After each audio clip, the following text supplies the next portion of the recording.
Hello and welcome everyone to episode 10 of my Hidden Indies series.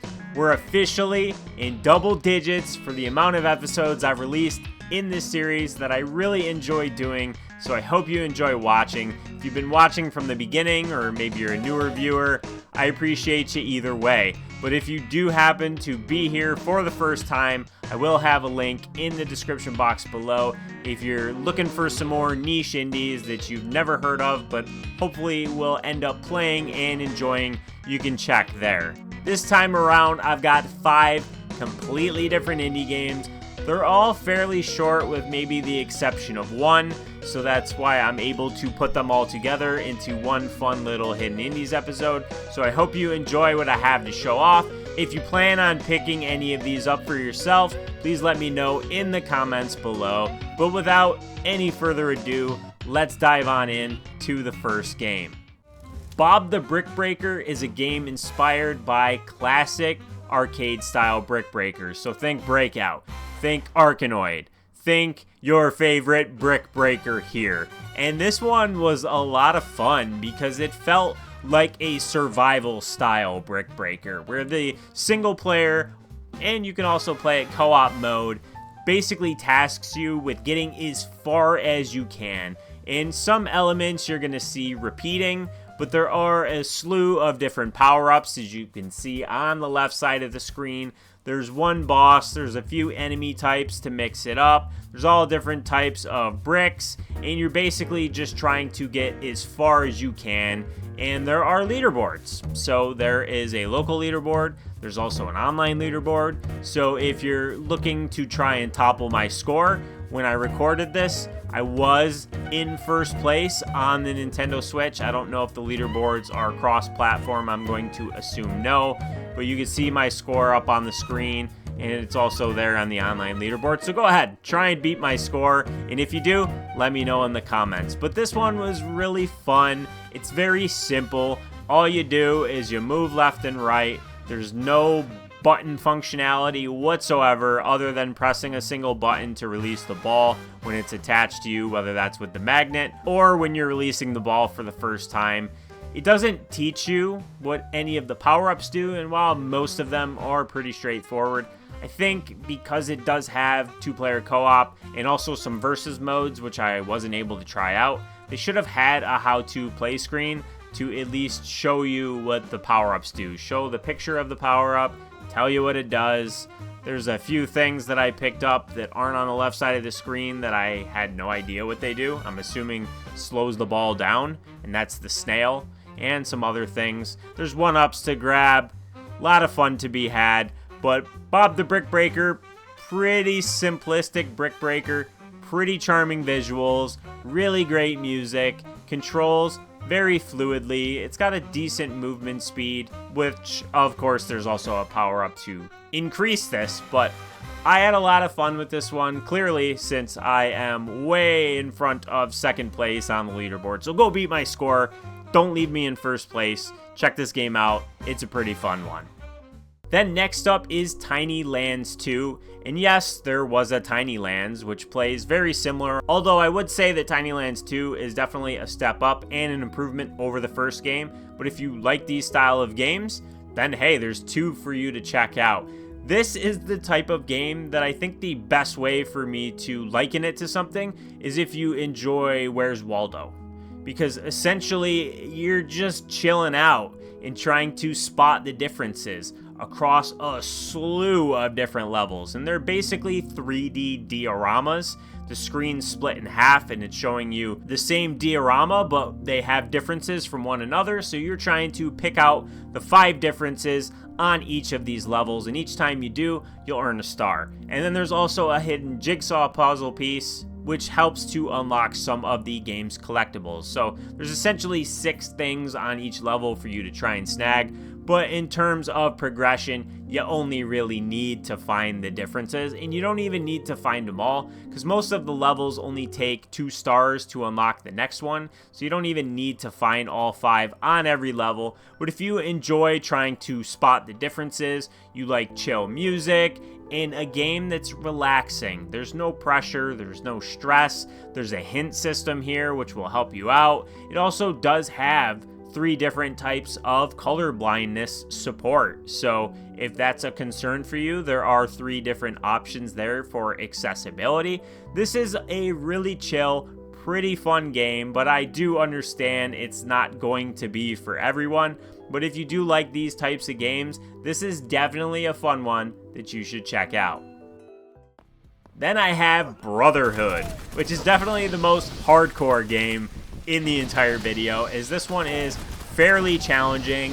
It is heavily inspired by the original Wolfenstein 3D FPS, which is like the granddaddy of the genre, and it plays almost too authentically to Wolfenstein 3D, as there are some things about it that I think they could have modernized a tiny bit. Like, you don't even have the option to save anywhere. There's no manual saves. It just auto saves between levels. I don't really love that, and not because I wanted to use and abuse the save system, but if I have to go and I'm in the middle of a level, I'm gonna lose my progress, right? And the thing with this is that there are some massive levels. They are huge and complex. There's 6 total acts, 24 levels, whole bunch of different guns. A lot of them are your typical fare that you've used many times over the years in other shooters.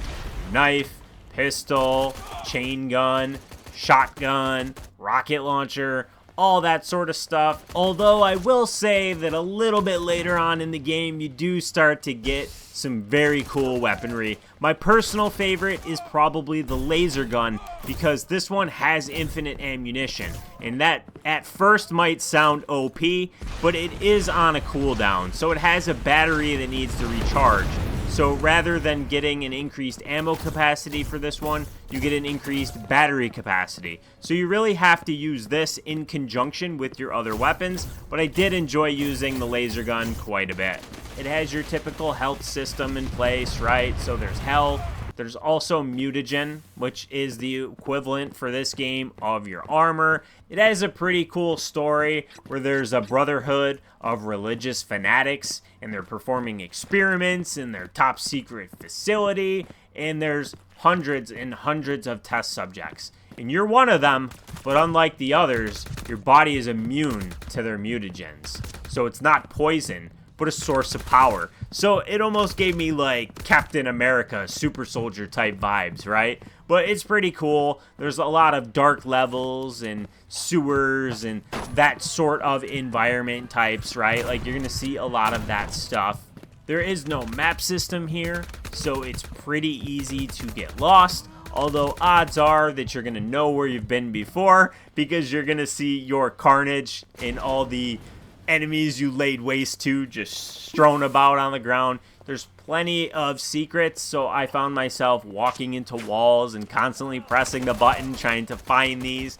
And something that I really liked that is not in the older games that this is drawing its inspiration from is that there are actually some permanent upgrades, right? So you can increase your health, your mutagen level, your ammo capacities. So it does incentivize you to seek these things out, right? And it'll make your life easier going forward, because it is a linear campaign.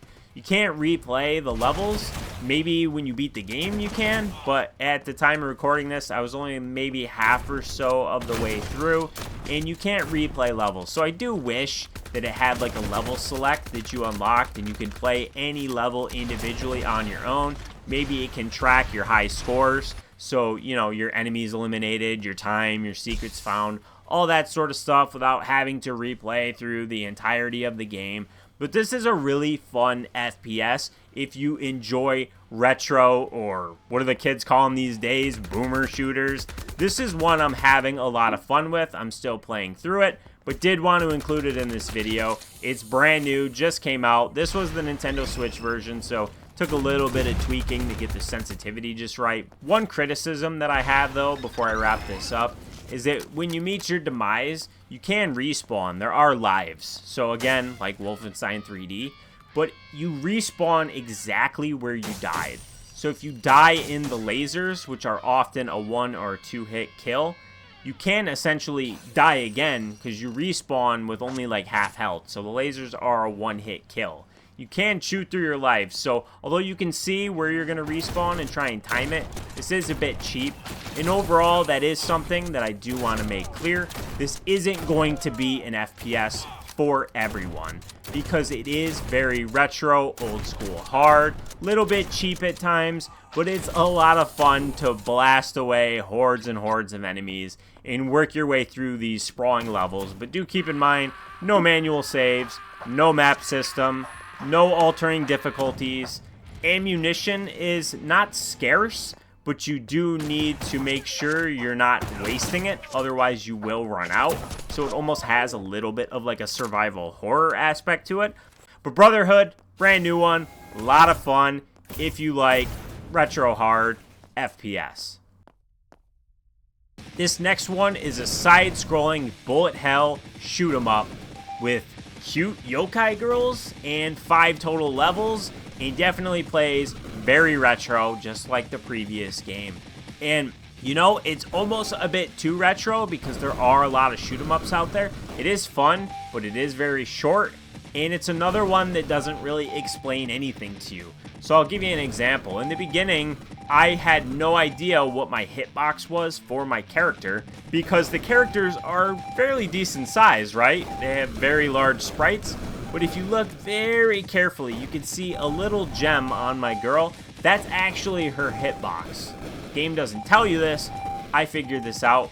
They do have it shimmering. Maybe that's on me for not recognizing it, but this is the type of game that's very difficult because of how many bullets there are. I like shoot 'em ups, but I'm not really good at the bullet hell style. There are no power-ups, but there are lots of different girls here to play as.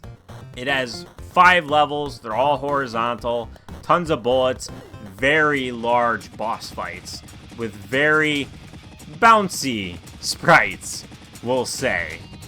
So if you enjoy flying, shooting, and dodging, this one is pretty fun, but you gotta like bullet hell shooters, otherwise you might not be too crazy about this with no power-ups, just the ability to clear the screen a few times. But this one looks very nice, plays very smooth, music's pretty decent, and I think pretty fun in short bursts. Then lastly is unfortunately probably my least favorite game in this entire video, and that's Little Droid, which is a single-player pixel art Metroidvania with lots of different enemies, a decently sized world, plenty of boss fights, many secrets, and unfortunately a gameplay mechanic that I wasn't crazy about, and that is the energy bar in the lower left. I really didn't love this. It made the game a lot harder than it needed to be, and it felt a bit cheap. But, you know, visually it looks pretty nice, music's decent, story's alright, but this is one that has a lot of peaks and valleys to its gameplay. Like, it took me 3 or 4 tries just to get beyond 5 minutes into the game, because they throw a boss fight at you right away. And again, pretty old school style playing game. They don't explain a lot to you.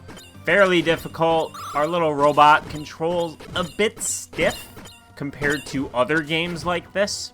So I did want to include this in the video because I do think it fits the theme of the other games I included. But this is one that is a bit of a rough recommendation and is definitely for those of you that like these types of games. It's a more acquired taste because it needed some more balancing changes and improvements. The map system, I got confused a few times on where I should be going. Doesn't explain very much. The power-ups I didn't think were very interesting. The boss fights are brutally difficult because of how stiff this controls. Yeah, this is one that's mainly for those of you that love any and every Metroidvania. But if you don't, definitely should just skip this one because there are far better ones out there. But that's going to bring us to the end of this episode. I hope you enjoyed the games that I showed off. As always, though, I appreciate you watching, and I'll catch you on the next one.